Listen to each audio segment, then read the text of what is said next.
సమంతకి ఎదురుపడుతూ ఆఖరికి వీరిద్దరి విజువల్స్‌తో అడ్డంగా ఇరుక్కుపోతూ వచ్చేసిన ఈ జంట విజువల్స్‌ని సోషల్ మీడియాలో హల్చల్‌గా మార్చేసిన మీడియా సభ్యులు. ఇక సమంత 39 బర్త్‌డేని ఈ రోజున ఎంతో గ్రాండ్‌గా సెలబ్రేషన్ జరుపుకుంటూ వచ్చేసింది. ఇక ఆ సెలబ్రేషన్స్ అవుతూ రిటర్న్ వస్తున్న సందర్భంగా ముంబై ఎయిర్‌పోర్ట్‌లో సమంత, నాగచైతన్య ఒకరికొకరు ఎదురుపడడంతో పాటు శామ్ బర్త్‌డేని ఎంతో చక్కగా గుర్తుంచుకున్న నాగచైతన్య ఇక శామ్ దగ్గరికి వెళ్తూ కొన్ని విజువల్స్‌ని అయితే మీడియా వాళ్ళు క్యాప్చర్ చేస్తూ వచ్చేశారు.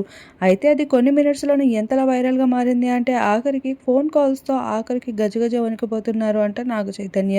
అసలు విషయానికి వస్తే శామ్ దరిదాపుల్లోకి వెళ్ళిన ఏమాత్రం శోభిత ఇష్టపడదు. అటువంటిది బర్త్‌డే సందర్భంగా సమంత, నాగచైతన్య ఒకరికొకరు ఎదురుపడడం, అలానే నాగచైతన్య పాజిటివ్ వైబ్స్‌తో కనిపిస్తూ రావడం, మీడియా వాళ్ళు క్యాప్చర్ చేయడం, అదంతా కొన్ని మినిట్స్‌లోనే వైరల్‌గా మారడం ఇదంతా చాలా షాకింగ్‌గా మారిపోయింది.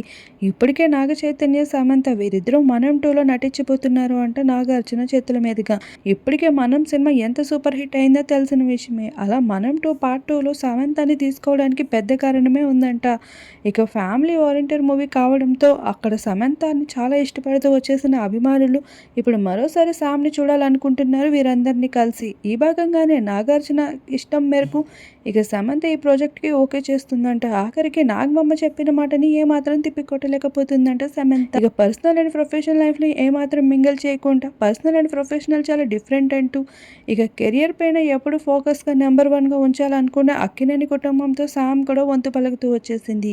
ఈ భాగంగానే 'మనం 2' ప్రాజెక్ట్‌ని ఓకే చేయబోతుందంట శామ్. ఇక వాళ్ళ షూటింగ్ కూడా మొదలు కాబోతుందంట. కోడలుగా కాకుండా ఎప్పుడు కూతురులా చూసుకుంటూ వచ్చేసిన సమంతని ఇప్పటికి విడిచిపెట్టకుండా నాగార్జున అయితే తన మాట నిలబెట్టుకున్నారనే చెప్పుకోవాలి ఫైనల్లీ.